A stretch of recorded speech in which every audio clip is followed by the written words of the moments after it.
Krishna, Hare Krishna, Krishna Krishna, Hare Hare, Hare Rama,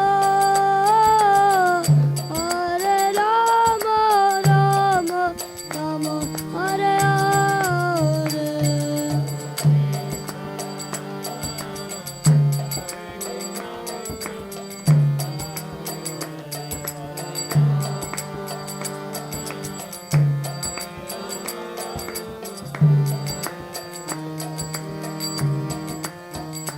Hare Krishna, Krishna Krishna Krishna, Hare Hare, Hare Rama, Hare Rama,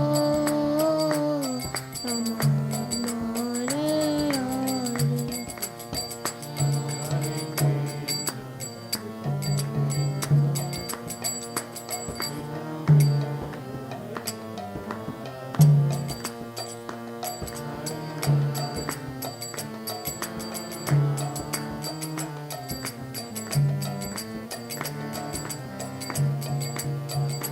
Hare Krishna, Hare Krishna, Krishna Krishna, Hare Hare, Hare Rama, Hare Rama, Rama Rama, Hare Hare.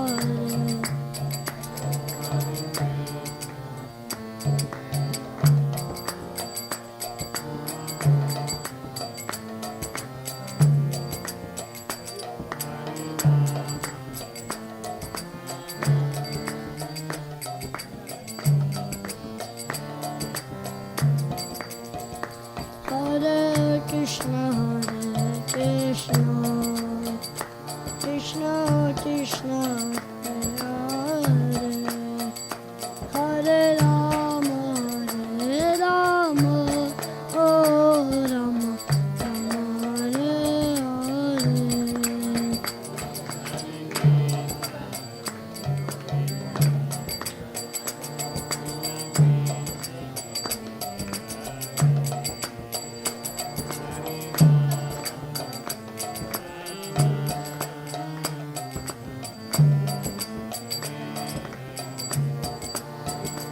Hare Krishna, Hare Krishna, Krishna Krishna, Hare Hare, Hare Rama, Hare Rama, Rama Rama, Hare Hare.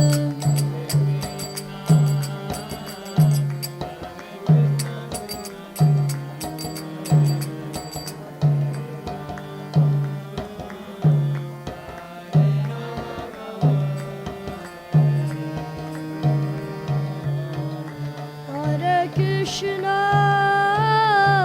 Hare Krishna, Krishna Krishna, Hare Hare, Hare Rama, Hare Rama, Rama Rama, Hare Hare.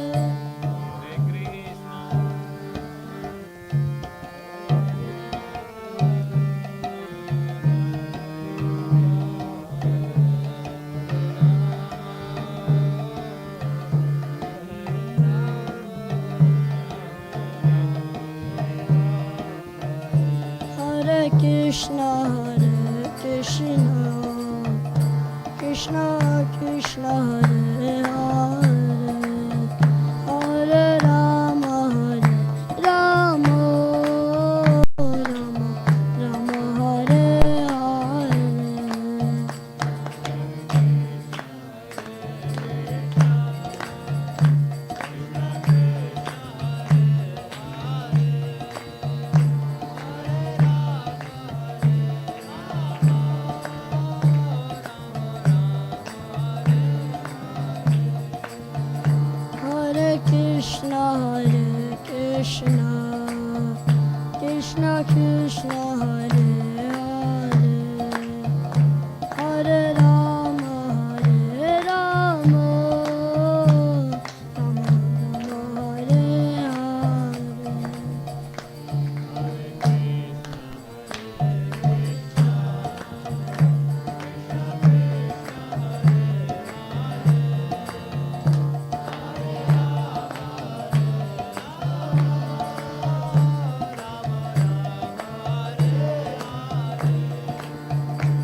Krishna Hare Krishna Krishna Krishna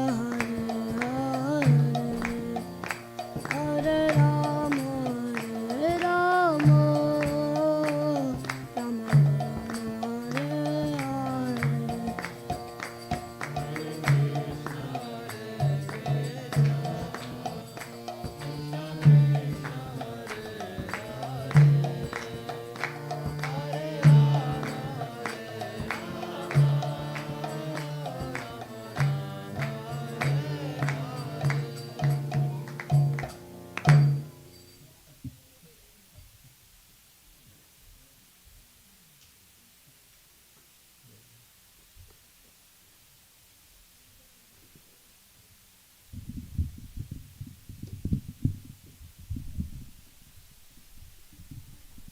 Rama Rama Hare Hare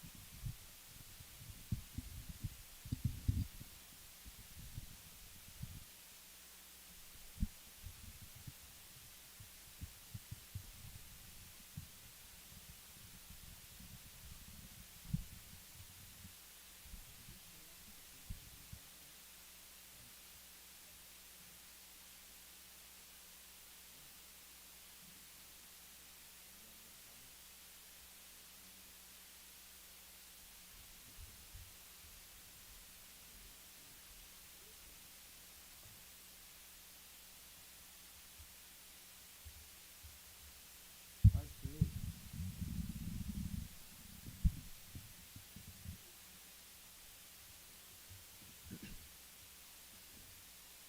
Nama Om Vishnupadaya Krishna Prestaya Bhutale Srimate Bhaktivedanta Swamin Iti Namine Namaste Saraswate Deve Gauravani Pracharine Nirvisesa Sunyavadi Paschachade Satarine Jaya Sri Krishna Chaitanya Prabhu Nityananda Shri Advaita Gadadhar Shivasadi Gaura Bhaktivinoda Hare Krishna Krishna Krishna Hare Hare Hare Rama Rama Rama Hare.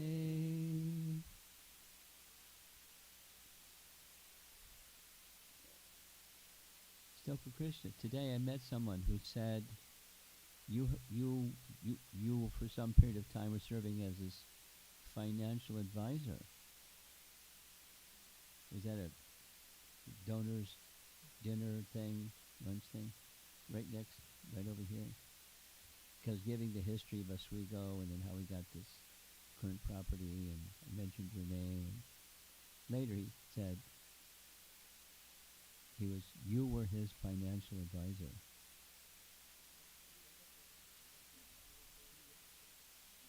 It wasn't Sri Vallabhai, I know his name. Some other fellow. And I didn't catch his name. I'll see if I can find out his name.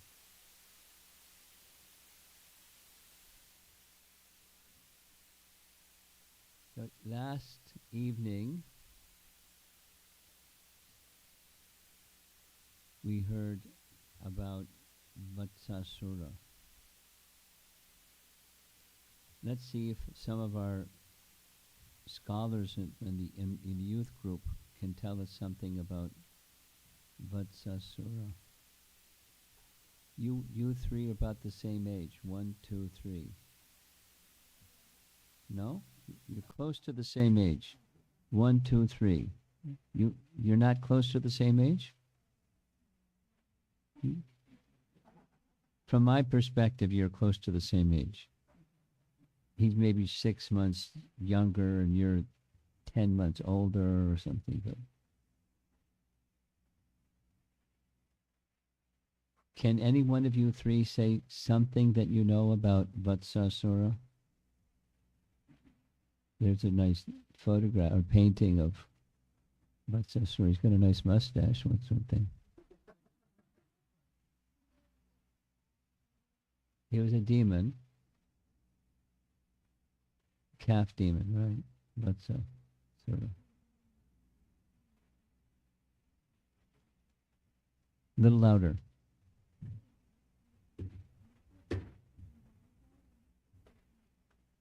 Yeah, yeah.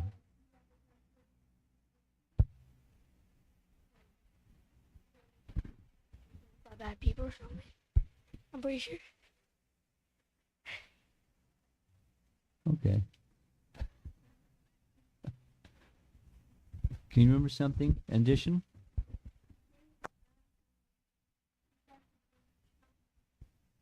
How's a calf going to kill Krishna? Yeah. But Krishna detected, hey, Balaram, that's not a calf. That's a demon. So he let him have it. And one of the purposes, because the boys were playing games, as boys will do, and one of the games was using slingshots or slings to throw balls up in the air and hit some of the kapata fruits at the top of the tree and then knock some of the kapata fruits down so they could have some fruits, both for eating and then for playing ball with. So they threw him up in the tree. Krishna threw him up in the tree so some kapita fruits fell so they could have some more games and some more fruits.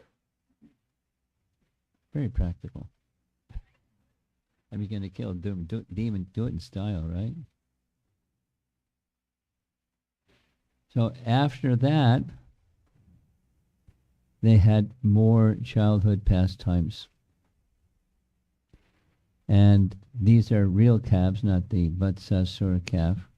And as they're having their pastimes with the calves and the cowherd boys, one day, all the boys, including Krishna and Balaram, each boy taking his own group of calves, brought the calves to a reservoir of water, desiring to allow them to drink. And after the animals drank water, the boys drank water. They're also animals first, right? The cows first, calves first.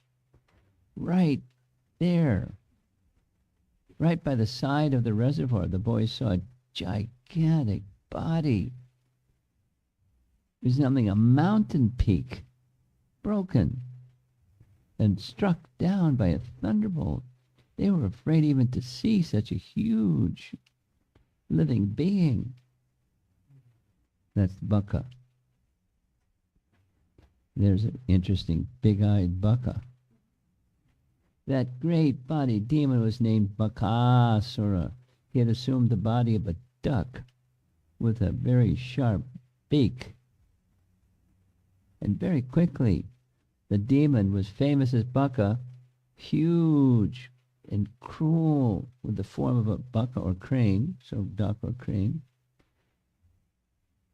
He immediately swallowed Krishna,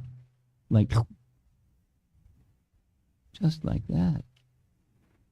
And when the cowherd boys saw their dear friend Krishna in the beak of the calf, you normally would call for Krishna to help, but Krishna's in the beak of the calf. What to do?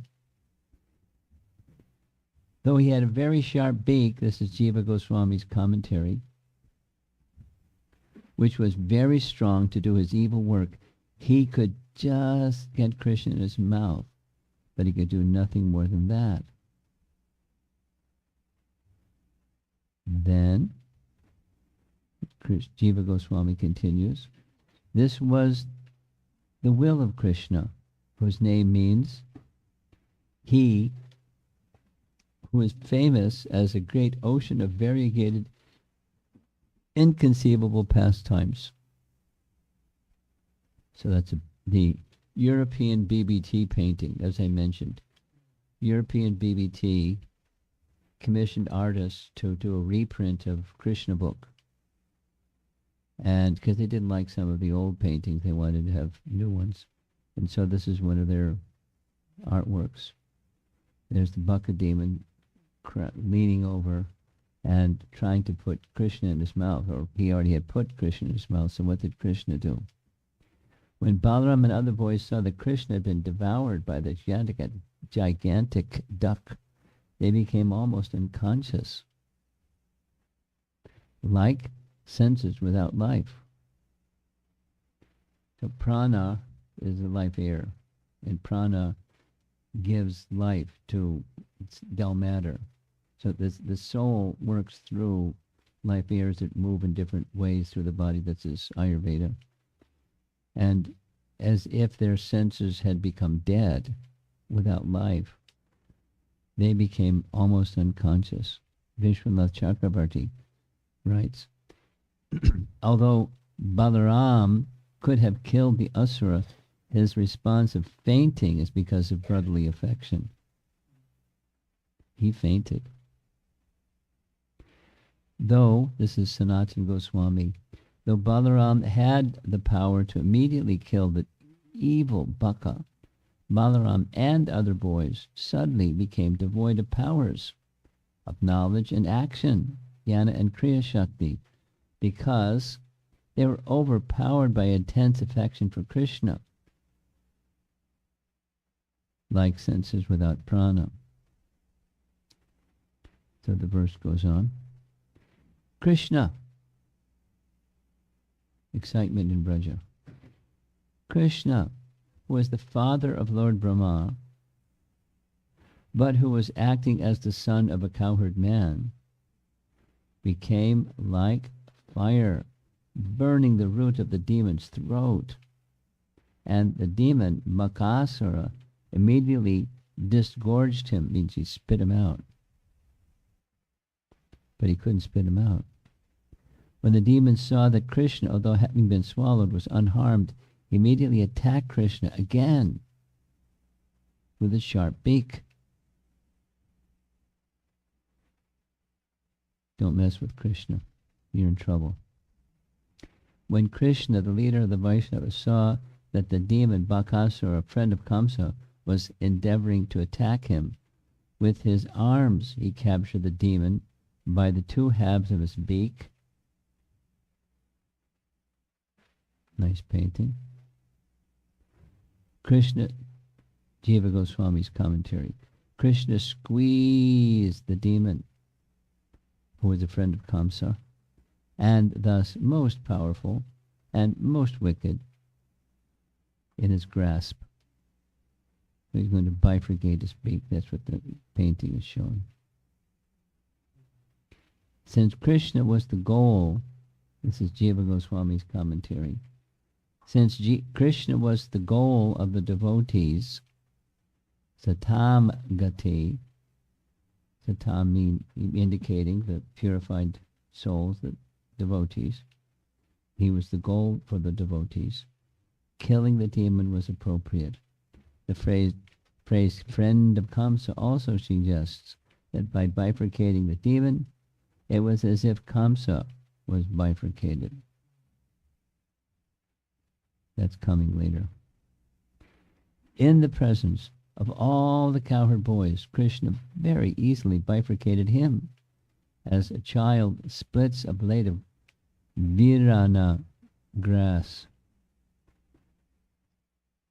I don't know, some kind of grass. Virana grass? Anybody know what that is? Some kind of grass. By thus killing the demon, Krishna very much pleased the denizens of heaven. They got a chance to watch Krishna's pastimes. At least some of them. At that time, the celestial denizens of the higher planetary system showered Malika Pushpa, flowers grown in Nandana Kanana, upon Krishna, the enemy of Bakasura. Not just any flowers, very special flowers. They also congratulated him by sounding celestial kettle drums and conch shells, and by offering prayers. Seeing this, the cowherd boys were struck with wonder. Just as the senses are pacified when consciousness and life return. So when Krishna was freed from this danger, all the boys, including Balaram, thought that their life had been restored. They embraced Krishna in good consciousness, and then they collected their own calves and returned to Brajabhumi, where they declared the incident loudly. I was thinking it's time for lunch. This usually happens after Krishna kills a demon. They sit under a tree and have lunch. This time they went back to Brajabhumi. Getting back Krishna was like their life. The boys, like enlivened senses, embraced him, and gathering together the calves, returned to their homes. In loud voices they proclaimed the killing of Vatsasura and Makasura. I guess they already had lunch. It was the same day. Same day. Apparently same day. When the cowherd men and women heard about the killing of Makasura in the forest, they were very much astonished. So the cowherd boys have their rasa with Krishna. It's a certain rasa with certain, as we were discussing several days back and then repeating again. Krishna has a very creative way of stimulating emotions. And those that have eternal relationship with him, that's the primary, is Sthayi Bhava, steady ecstasy, Sthayi Bhava. And Sthayi Bhava isn't itself rasa, but Sthayi Bhava, when stimulated by Krishna, is called Uddipan. This is Rupa Goswami's nice language. There's a metaphor that's used. Very nice, very simple, easy to understand. There's, like in a car, there's a drive shaft. And the drive shaft, by gears, connects to the axle. So when the drive shaft turns, it manages to turn the axle. When the axle turns, then the wheels turn. And then the car, zoom, zoom, zoom, off you go down the road. So rasa has similar parts. It's like a machine, but it's not different than a machine. It's the personality of Godhead has a relationship with each living entity, or each living entity has a relationship with the original source of all relationships, namely Krishna. And there's a Sthayi Bhava, a steady ecstasy. Now, how does one get that steady ecstasy? Sadhana Bhakti done properly. Prabhus, do your sadhana bhakti properly, and you'll find out what your Sthayi Bhava is. Say it the other way. If you don't do your sadhana bhakti properly, you can read about it, but you'll never experience it. But the experiencing it is an ecstasy. And there's a certain, amongst the ecstasies, there's a central one that in the comparison, it's compared to the axle. And when the axle turns, then stimulation of the Sthayi Bhava forms different rasas of this type, that type, the other type, the other type. So that's just a very quick, not super detailed explanation or elaboration on Rupa Goswami's teachings. The Rupa Goswami was gifted by Chaitanya Mahaprabhu with the understanding of bhakti. That you know these three things. The stage of the eternal relationship of all things with their source, called sambandha. There's a certain category of teaching, the relationship of all things with the source of those things, sambandha. And then when those things, the animate things, act in relationship with the source, what's that called? Abhideya. And then when that abhideya becomes matured and elevated and perfected, that is another name, prayojana. So these three. So Rupa Goswami was empowered by Chaitanya Mahaprabhu to teach the middle one. To teach the middle one, you have to know the beginning one and the end one. But he Rupa Goswami, explained in detail and detail of detail and detail of those details in detail till the cows come home about the science of rasa. So those who are experts in bhakti rasa, when they read these pastimes, they're seeing the parts move. As the rasa is being exhibited, in this case, the sthai bhava of friendship becomes stimulated to become the rasa of friendship. And then when the rasa of friendship is stimulated with some Krishnas in difficulty and they faint, although he, Balaram, is as powerful as Krishna is. He's the majestic, he's the almighty Bala, spiritual strength. He fainted. He could have smacked Bakasura and Bakasura. Leave my Krishna alone. Pow. Finished. But Krishna was stimulating his ecstatic love for Krishna through this pastime, so he fainted. And then they came back to life when Krishna killed the demon. Yay, Krishna killed the demon. And now that's with the cowherd boys, and then comes the scene where he comes back to Vraja, and the boys are saying, wow, you know what happened today out in the forest? Da-da-da-da-da-da. And the parents are having another sthai bhava that's getting stimulated by pastimes of Krishna. So we're these living entities that are covered, and we're doing sadhana bhakti.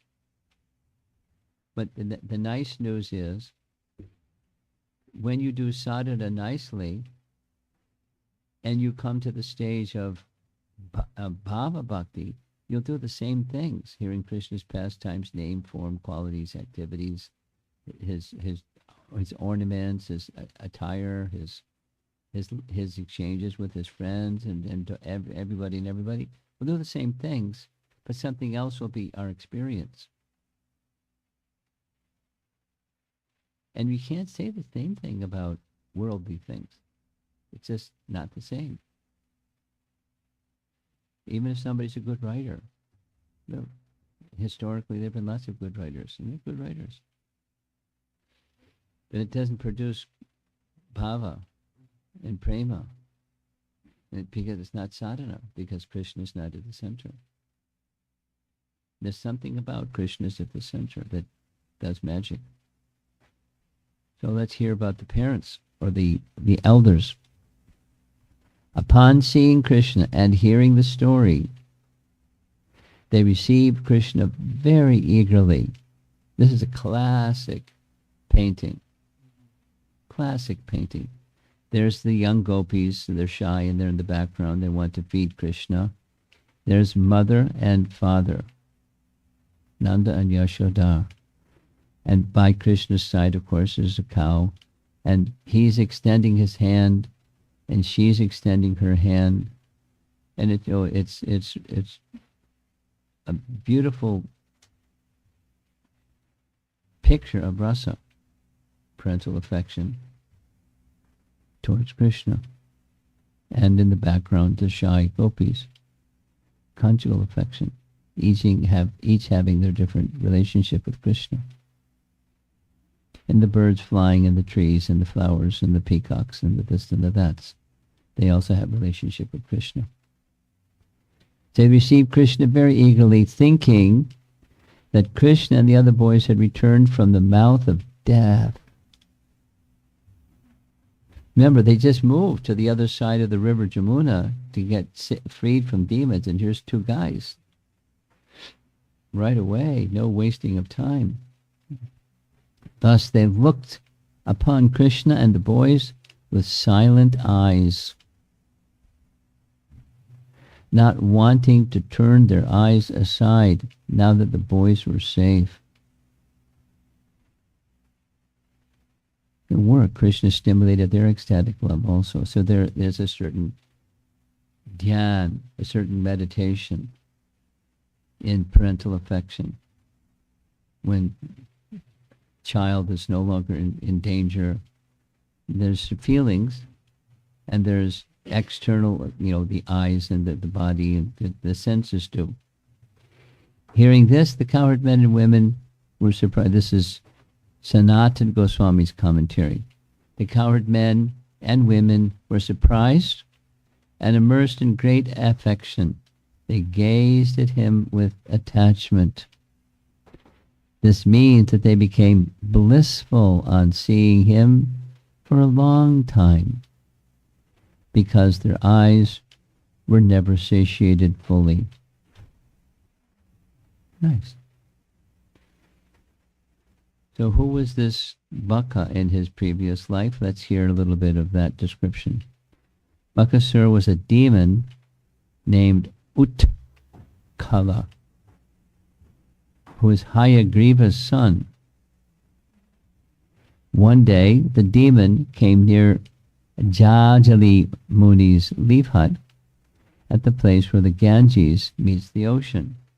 Or Gangasagara, right? You know where that place is? You know where that place is? Where the Ganges flows into the sea. Yes, it's over on the East Coast. You're right. You're very good. Thank you.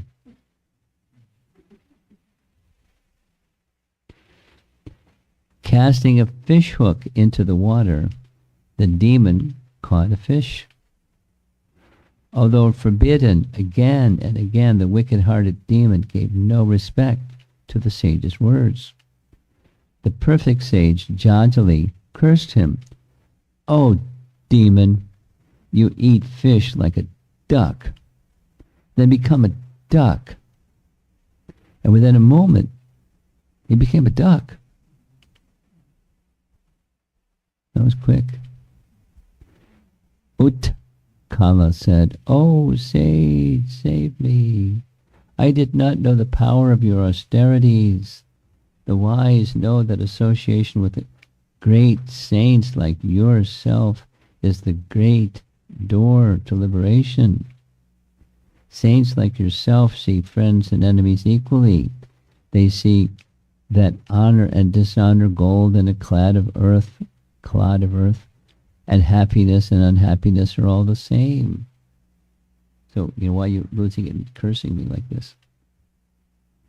Sri Jajali said, "In the Vaishnava Manvantar, in the 28th Yuga cycle, at the end of Dwarapa Yuga, in Bharatavarsha, in Mathura, in the circle of Vraja, Sri Krsna, the Supreme Personality of Godhead, heard many calves in Vrindavan forest.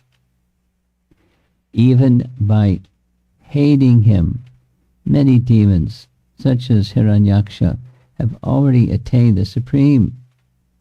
You will also enter into the Supreme Lord." Now this is Garga Samhita, and the references in Garga Samhita don't exactly match the references of Srimad Bhagavatam.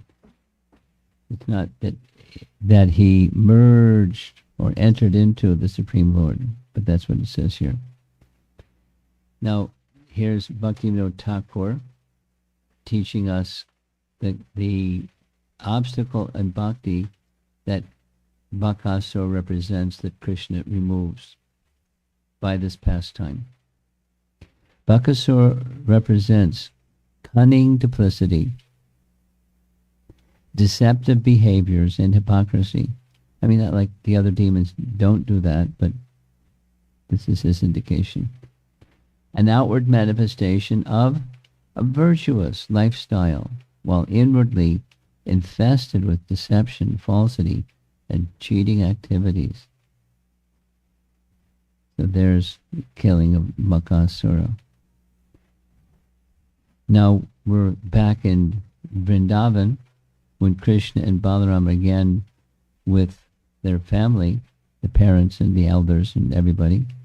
After hearing all the events, the cowherd man headed by Nanda Maharaj began to contemplate. Now we just moved from Mahavan and over here in Vrindavan, and there's still demons. It's very astonishing that although this boy Krishna has many times faced many varied causes of death, by the grace of the Supreme Personality of Godhead, it was these causes of fear that were killed instead of him.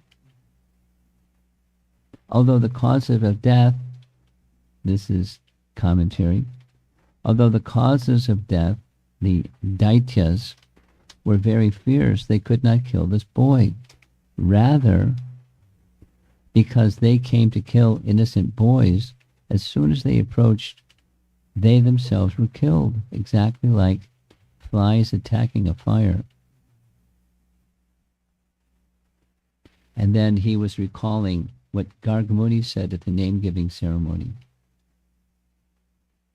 The words of persons in full knowledge of Brahman never become untrue. It is very wonderful that whatever Gargamuni predicted, we are now actually experiencing in all detail.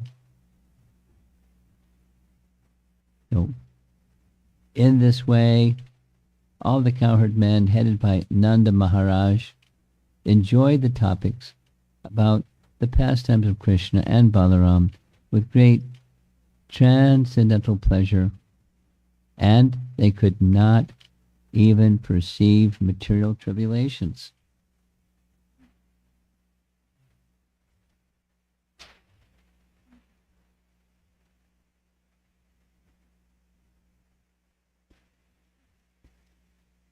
So here's Srila Prabhupada writes, going way back, Canto 1, Chapter 1, Text 2.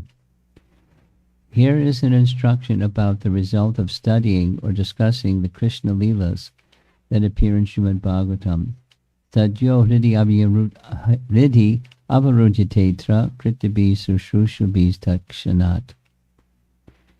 Nanda Maharaj and Yashoda in Vrindavan appeared like ordinary persons of this material world, but they never felt the tribulations of this world, although they sometimes met many dangerous situations created by the demons. So their solace and shelter was the sound vibration itself. Of course, they had Krishna's direct association in addition to the sound vibration of his pastimes. Some of them they directly experienced. Some of them they heard from the cowherd boys. Some of the things they heard from the cowherd boys they were in disbelief of, but they still heard it. Like, how did the cart fall? He kicked the cart. And Trinavarta, and so forth and so on.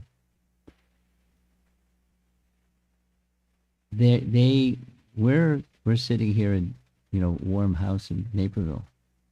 It's cold outside, but we're hearing the same as they're hearing, but our hearing isn't qualitatively the same. The message is the same, coming through disciplined succession. The message is the same. We're reading the translations of the verses and commentaries by our acharyas, and the hearing is doing something, for sure. Srinvatasva Kata Krishna Punya Shravana Kirtana Vidyantaksto Yabhadrani.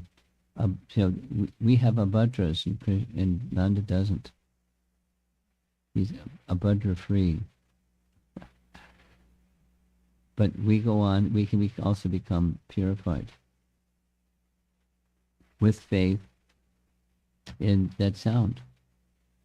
So they did the same thing we're doing the same thing they were doing. Our experiences are different.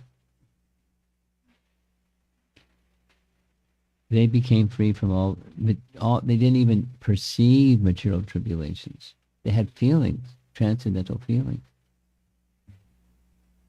but no material tribulation.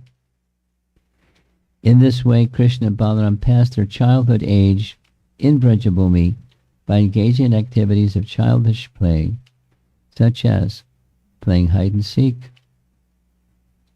constructing a make-believe bridge on the ocean and jumping here and there like monkeys.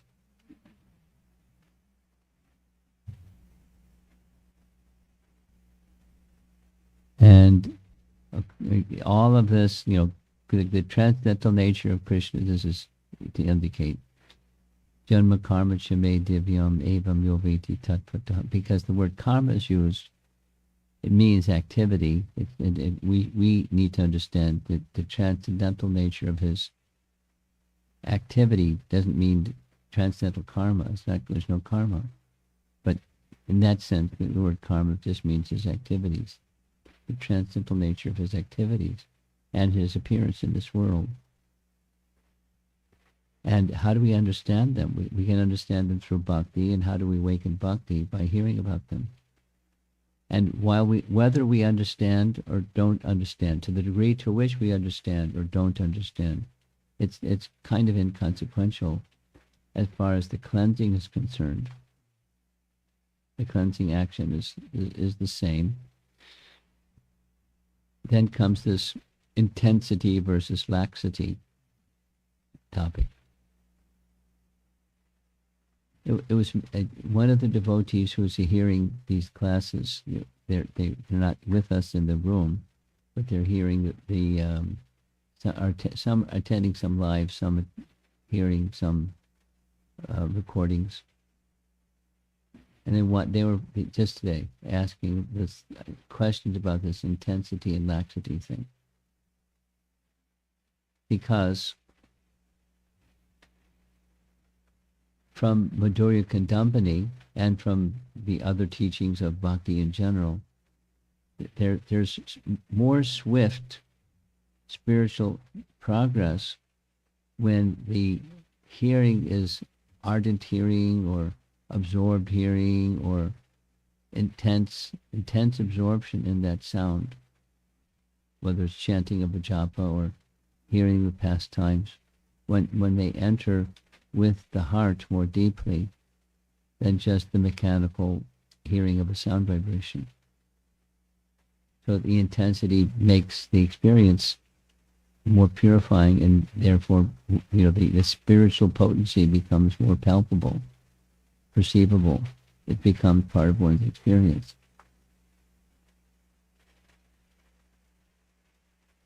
When one is in the association of advanced devotees, or just not necessarily even Hare Krishna sadhakas advanced, just people that are enriched, deeply absorbed in thoughts of Krishna and Krishna Katha, and those that in life in that direction, when they hear, they experience something, and it carries them to the next day or through the day and to the next phase of their life, because it goes more deeply. And how many? Because tomorrow, the day after tomorrow, we're going to hear more about the cowherd boys and Krishna's childhood pastimes, but it's going to move into the Aghasura story. This is chapter 11. That's chapter 12. And, the Krita Punya Punja message is in that section where we hear a whole description. How many lifetimes of pious activities, punyas, whether it's not worldly punya, it's transcendental punya. So of engaging with intensity and with absorption. So we have a way to get to that kind of direct association with Krishna, but that desire to be in the direct association with Krishna becomes part of one's life as one progresses in spiritual life. It's in addition to just enthusiasm. I'll say it this way. Vishwanath says it this way. The stage of ruchi is the stage where one has a taste, a spontaneous taste that doesn't. Before ruchi, intelligence is guiding their mind and senses. In the stage of ruchi, the intelligence doesn't go to sleep, but spontaneously there's a taste. It's propelled by its own energy. And then asakti, it moved from the hearing and chanting to the object of hearing and chanting with intensity. And one doesn't have to try for it. It's just that the trying for it is what we do now. Then the trying for it, as it becomes matured, it's not like one may become complacent, but it becomes spontaneous. Once a car has been jump-started, zoom, zoom, off it goes. Of its own speed, of its own power. So bhakti is not the same, but similar. The practice is the jump-start part. But something that's already there, the potential for a child to walk is already there, but they may not have the muscle structure developed, so they can't walk. But the walking propensity is there. So they try to walk and eventually learn to walk. And once they learn to walk, look out. They're all over the place. It's running and zoom. All over the place.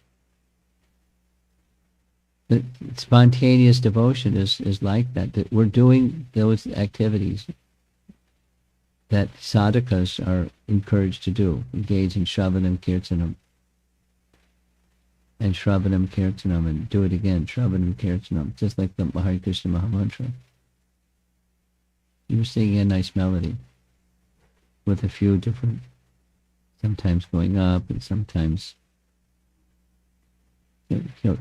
it's absorbing to learn the melody, but that the absorption is not just a melody, because music is doable, but it's the topic, it's a sound vibration.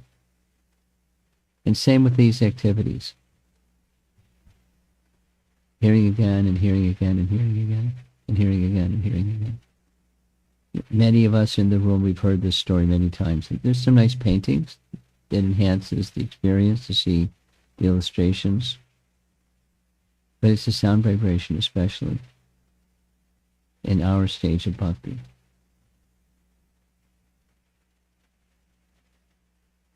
With intent, so that the mini topic is intensity, or with absorption, or with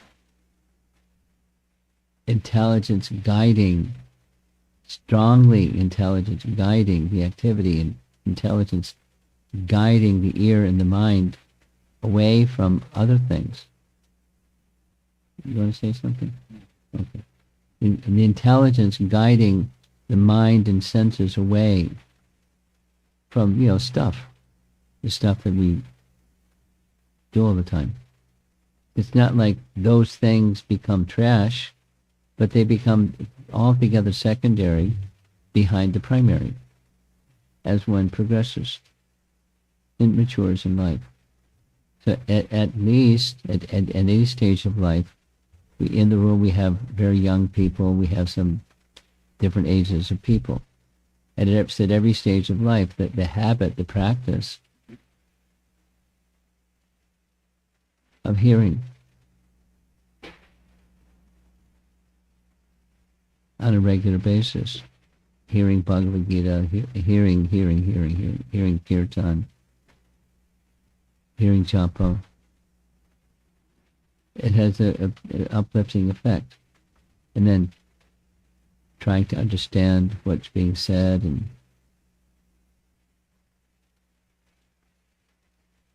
trying to understand Krishna, the transcendental nature of Krishna, and his exchanges with his devotees, his activities, and his appearance in this world. Why does he come? Our acharyas describe it, and then to experience it. Anyway, that's our bhakti process in progressive stages, whatever position we're in, to mature in our devotional life. And the childhood pastimes, one last thing, said it before, according to our acharyas, these childhood pastimes are embedded or invested with a special potency to attract the mind and the heart. There's a certain sweetness about his childhood pastimes. And therefore, the translator, our founder Acharya Srila Prabhupada, he enjoyed, would sometimes sit and just hear his own Bhaktivedanta purports and experience transcendental emotion, something similar to Nanda and Jasoda and the elders of Vrindavan, hearing again and again the wonderful activities of Krishna, relishing a transcendental happiness without the distractions. So that's the end. Stay tuned for chapter 12. The influx of the demons isn't over. Chapter 12, chapter 13, chapter 14, they're all connected. And there's going to be 4 parts to chapter 12. It's a nice chapter. Let's see if there's some discussion. Yeah. Hare Krishna Maharaj. I had a question about Bakasura's past life. So, wouldn't Bakasura's past life form technically not be his past life because he Not being what? not be his actual past life because he was instantly changed into a duck in Yeah. that same life. So You're saying because it happened instantly, it's not a past life. yeah, That's your point? yeah. Let me ask you. Once upon a time, you had a little baby body. You don't have that little baby body anymore. The body changed. So it's a change of body in the same life. So, but his form went from, that other fellow that we saw, to a duck. That's a different body for sure. Past life. But nice point. Same soul, just differently covered. But technically, moment to moment to moment, we have different bodies, ever changing. Not just one lifetime to the next lifetime. So technically, yes. But on the other hand, there's changing of bodies, moment to moment. So We give up that one, take this one. was to be a duck for this life and also the next life. No, it doesn't determine the next life after the duck demon. Okay. Okay. Someone else. Okay. Count on Sri Radhika for a question or 2 or 3. Guru Maharaj, it's my understanding that there's 3 causes of inattention or pramada. Bhaktivinoda Thakur tells us there's apathy, laziness, and distraction. And it's also my understanding that until devotional service is performed attentively, we cannot be free of offenses. But it seems that the reverse is also true, that till we are infested with offenses to the Vaishnavas, to the holy name, we cannot perform devotional service. Well, you can't come to the stage of pure devotional service, but the practice you can do. Mam shayo vyabhicharena bhakti yogena saganan samatitaitan brahma bhuyaya kalpate. Then devotional service begins. What was all that happened before devotional service begins? There's devotional service, but not Shuddha. So that you can practice at any from any position, and there's potencies within that practice. Krishna's mercy is coming. One is more or less, more covered, less covered, connecting with that mercy, and with feelings of devotion more or less, and even in the practice stage. Brahmabhuta prasanatma samaksarishu bhuteshu mad bhaktim labate param Does that answer your question? Okay. Another question, Guru Maharaj. The Vrajavasis were not able to perceive material tribulations. Ooh. Are there material tribulations in Vrindavan? Well, there's tribulations, but are they material? Supposing someone gets pricked by a thorn, that's a tribulation. Does that mean their senses become numb? They become unable to feel the thorn that's pricking? They can feel it, but it's not a material tribulation. Because their consciousness is absorbed. That's not going to be the experience of someone whose consciousness is not absorbed in transcendence, in sat. Everything is asat, or temporary. So there's no material tribulation for those who are absorbed. Okay? Even when the Vrajavasis are in distress because Indra it's an ecstasy, it's not a tribulation. Yeah. Yeah. No, it's not like the ecstasy doesn't mean, oh, everything's okay because Krishna makes everything okay, so we tell Haribol. We don't have to worry about the land is flooding and the cows have no place to graze and our children are paraphernalia, and so they have concern, but it's all connected to their intensification of shelter taking in Krishna. And Krishna lets it go on for some time and then rescues. It's part of the rasa with Krishna. There's the young lady over here that's got a question.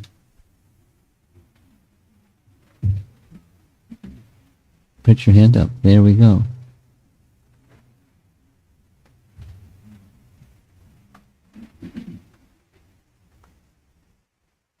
Hare Krishna Maharaj.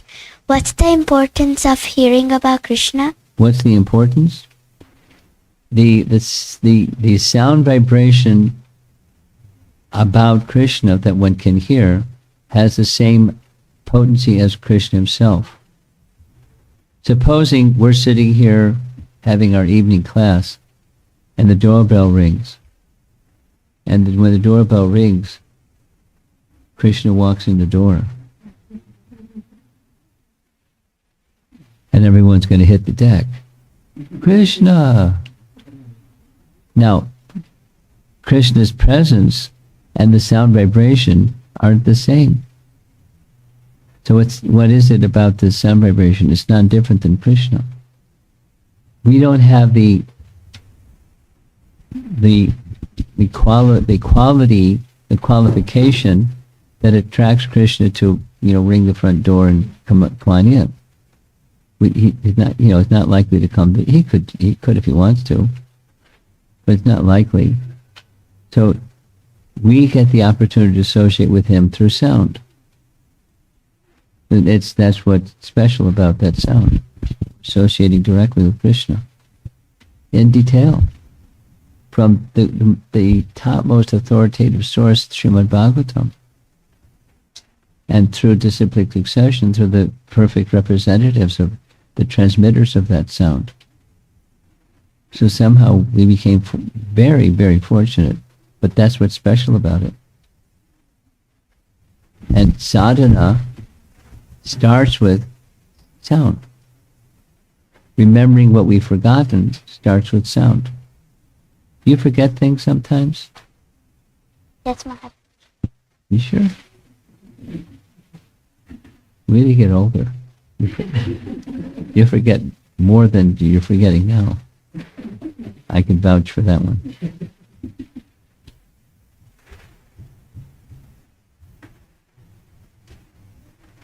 But Krishna is a source of forgetfulness, Krishna is a source of remembrance.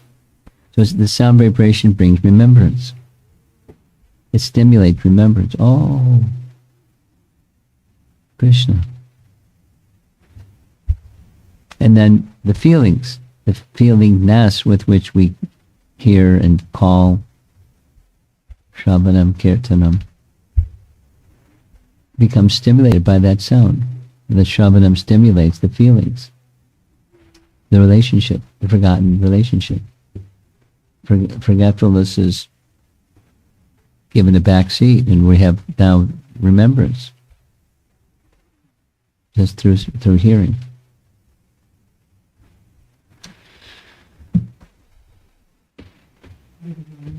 Okay. Somebody called Miriam. What is Krishna consciousness? What is Krishna consciousness?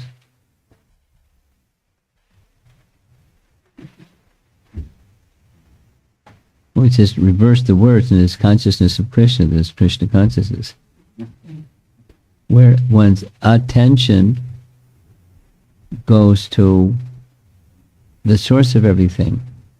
Attention, and then conscious. What's the attention? And what's the details of that which is the source of everything? And that's all also Krishna consciousness. So the description of Krishna, the remembrance of our relationship with Krishna and our loving service in relation to Krishna, that's Krishna consciousness. You have something. I see your hand, just be patient. We'll get to you. I promise. Maharaj, in one of the slides, it was written that Balram ji fainted when he saw Krishna was swallowed by Bakasura. Yes. And we see we read in Krishna book that when Krishna jumped into Yamuna when he was when the Kalya Leela was happening. Yes, he was in the coils he of was the Kalya smiling. serpent. Yeah. Balramji was smiling. He was smiling. So he can have different responses at different times. It's part of rasa. It's not cookie cutter. It's variegated.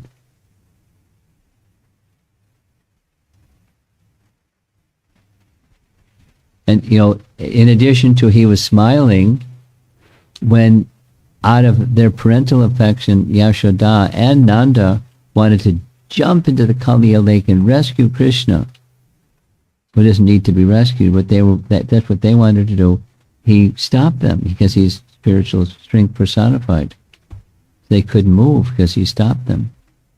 But that was another function, another service in relation to Krishna's rasa, or rasa in relation to Krishna. He was doing some service, checking them from trying to protect their son. It's so different in different circumstances.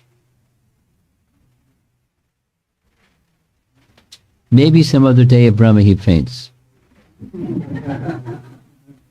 But this day of Brahma he doesn't. He smiles. Okay. Over here. Hare Krishna Maharaj. Maharaj, I don't know if I missed it, but what happened to Bakasur when he was killed by Krishna? Was he liberated? Well, we heard specifically what happened with Vatsasura. Bakasur Maharaj. I know. Okay. Sorry. I'm going to refrain. Sorry. I'm on strike. Yeah, so we heard specifically what happened with Vatsasura. We didn't hear specifically what happened with Bakasura, so therefore you're asking. And it's one of those things that it's probably written somewhere, but I don't know what the answer is, but it's not directly in the chapter or in the wrap-up of the chapter. So some of our good researchers present or online that want to do this research, if you find the answer to what was the destination, in general, without the detail, they achieved Krishna's abode. I'm just reading something today where it gave the name of the personality and form of Putana. in the spiritual world as the maid servant of Mother Yashoda gave her name.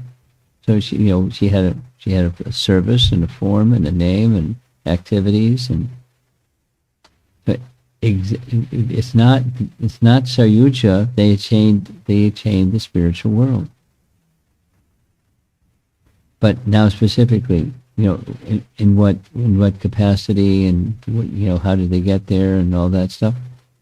Let's see if somebody can do some. Why don't you try to do some research and see what you can come up with, and anyone else that wants to do that, and we'll do the same thing. Send a little message out to the group and see if we come up with something. Thank you, man. Sorry. Yeah. Hare Krishna, Guru Maharaj. By hearing the killings of Krishna killing the demons, they have the potency to remove some of the obstacles of a practitioner. Personally, even though I hear multiple times, maybe I'm so dull-minded or maybe materially investigated, I don't see they're making any impact on me. So I'm wondering, is there any proper or effective way of hearing them, like reading them Again and daily? again. Quantitatively and qualitatively. Again and again.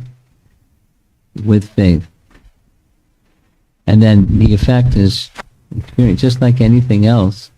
It's that with practice, abhyasa, it requires repetition to get the full effect. So something is there that's not perceivable to our blunt senses.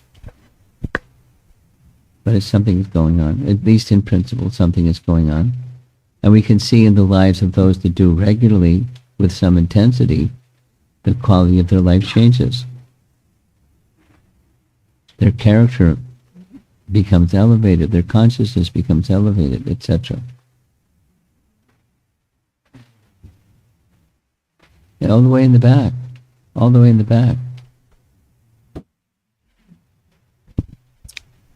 Okay. Hi, Krishna. Hare Krishna Maharaj. In Bhaktivinoda Thakur's explanation of the demon's characteristics, like hypocrisy, question in this connection, actually two questions, but related, very, very much related. You ask very interesting questions. I like your question. So Maharaj, I think as we are empowered by Chaitanya Mahaprabhu, he says, go and preach Krishna consciousness wherever you go. In that context, sometimes as a sadhaka, I may be speaking principles that I may not be exactly following. So in that connection, number one is, if I'm speaking something, what kind of consciousness or what kind of pretext I should be speaking. Otherwise, it can be seen as hypocrisy, right? Because you can be, you should be, you can be honest.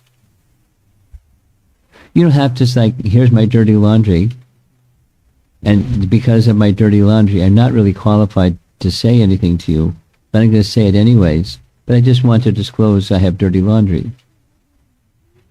You don't have to do that.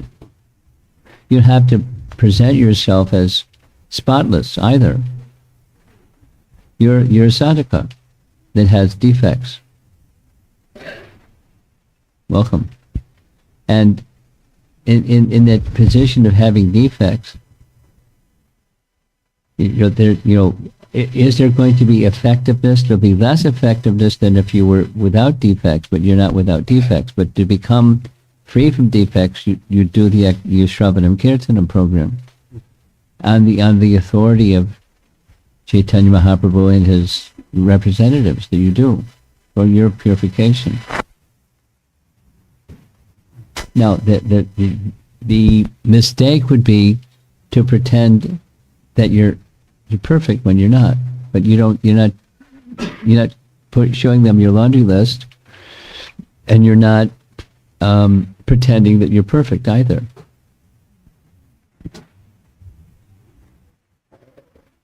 So you can, with the preamble, I'm a less than a perfect soul, but let me share with what I've understood and heard from the authorities. You could, preamble with that, or not. But that's what you're doing. Does that address your question? Yes, Maharaj. Yes, Maharaj. Okay, second. This. Hare Krishna. Maharaj? Yes. He's fiddling with the dials over here. Yes, Maharaj. Now, if you take the opposite scenario, say if somebody is speaking some katha and, we know their defects and whatnot, sometimes the katha doesn't seem to have the potency or, go deeper. So in that situation, how can we train our consciousness? Like when we hear from, one of the Prabhus and not one of the sadhus, but one of the Prabhus. Yes, and we know them, and we know because we work with them on a daily basis, so We know their their strengths and their defects and weaknesses. whatnot. So you that's a nice question. You go for the essence. Just like in this room, there's a number of human beings. There's probably other forms of life besides human form of life, but just the human beings in this room. We're at different stages. But so this is a question of Vaishnava etiquette. That's one of the topics that's going to kind of come up in January, later this month. Respecting despite the covering.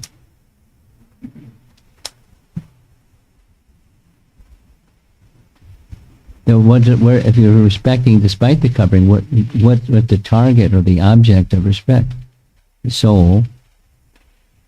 And amongst all souls, here's a soul that's striving to become purified. Like Prabhupada's example. If someone's in the shower becoming clean, you don't fault them. Oh, look, you're not clean. Well, wait, I'm in the shower becoming clean.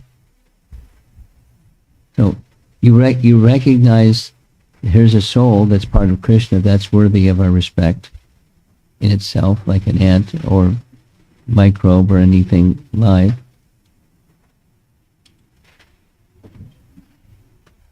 It's like, I was thinking, I just started today, little by little, preparing, contemplating what's the message I'd like to share in January, at this retreat. So one of them is Hanuman not wanting to step over. Bhima not wanting to step over Hanuman when he's in the way. And he objects when Hanuman says, just step over me. I'm in the way, too old, too tired, just step over me. See, I would have stepped over you long ago, but you don't step over a soul, over a living entity that has a super soul with it. You don't step over super soul. Which is an etiquette item. We don't step over a person. We don't step on a person either, but we don't step over a person because the soul within, and specifically super soul, is within. It's just an item of etiquette. So, supposing one observes that principle, they don't have full realization that super soul is within. They just heard, and therefore they accept the principle. So you respect the Prabhu because super soul is within. They said yes to some degree, at least, to super soul to purify themselves, and so the hearing goes to the sound and not necessarily, the most elevated vibration because of the transmitter of the vibration. But respect goes to the soul, respect goes to the vibration itself. And that's what Krishna has given us the opportunity for receiving that transmitted message from less than perfect transmitter. But the message itself is perfect. I mean, it's a little bit like all the troubles we've been having with technology. Sometimes it works. Sometimes it doesn't work so well. Sometimes there's a lot of static, sometimes. And sometimes it's like really good. but the sound vibration is the essence. So you and we give respect to the soul that's engaged in bhakti, transmitting and broadcasting the message. And the message, however, it's less than perfectly transparently transmitted.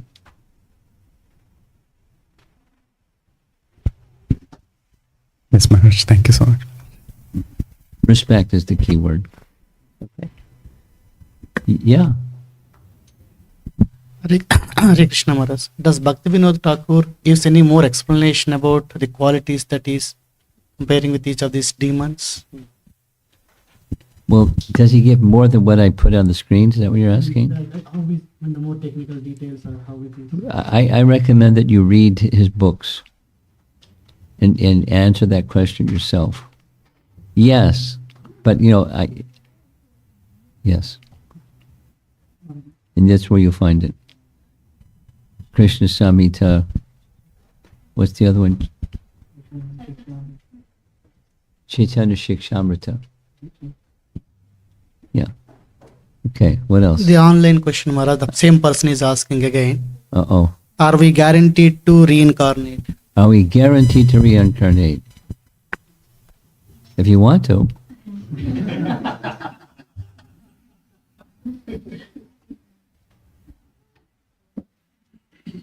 But supposing you don't want to, if you get on board the pure devotional service boat, you won't.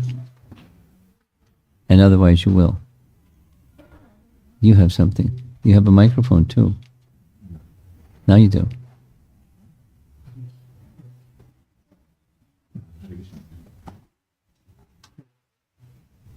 Hare Krishna Maharaj.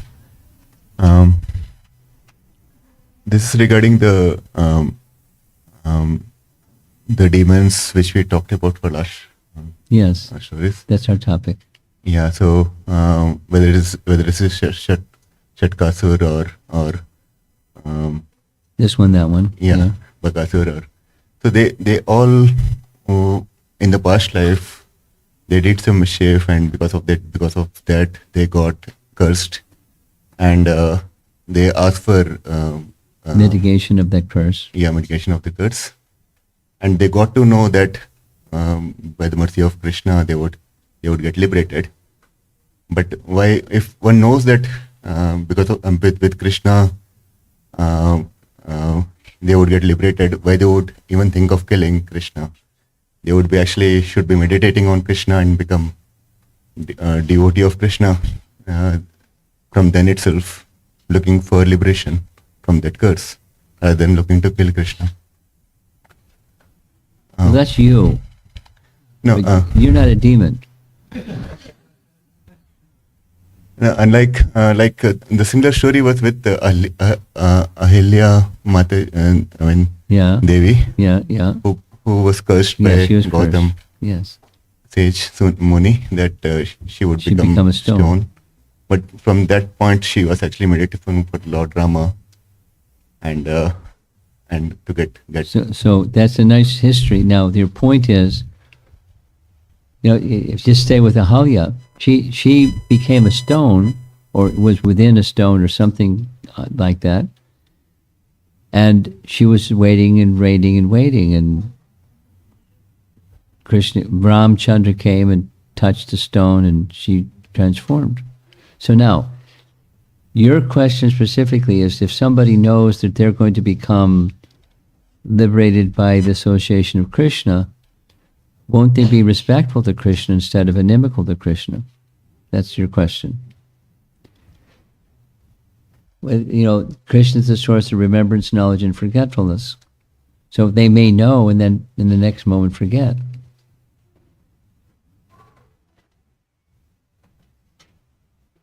It happens. Okay. I see one nice hand. You have the last question.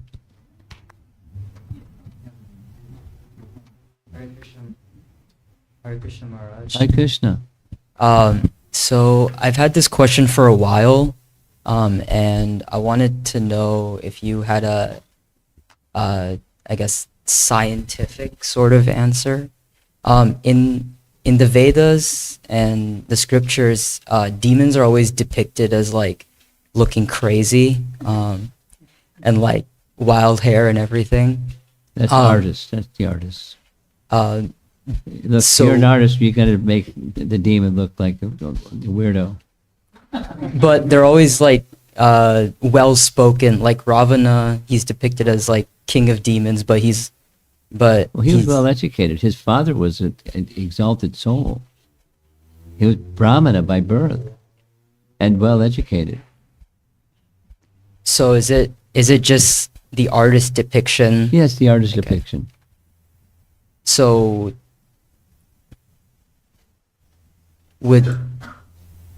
I guess my follow-up question to that is, I guess, historically, would they have looked similar to, I guess, the protagonists of every story? Say it the last part again. Would they have looked like similar to, let's say, would Ravana have looked similar to Rama? Like looking. Guy had 10 heads. Come on. But Bakasura before he became a bird, would he Well, have? that's just like an illustration from somebody who knows who made the illustration. He's just depicting something to help us have a visual image of what happened. No, you want to zero in on what do they really look like, and do they really look like weird and hair all over the place and ugly features and fangs and all kinds of bad stuff? We don't know. It's an artist depiction. All right, thank you, Maharaj. You in the red shirt, you lean this way, and so I'm, we keep moving back and forth. That's what's going on. And it's nice to have eye contact with the individual. You were fine. You didn't know what we were up to. I'm just letting you know what we were up to. You're fine. Don't have to apologize. You just were being comfortable.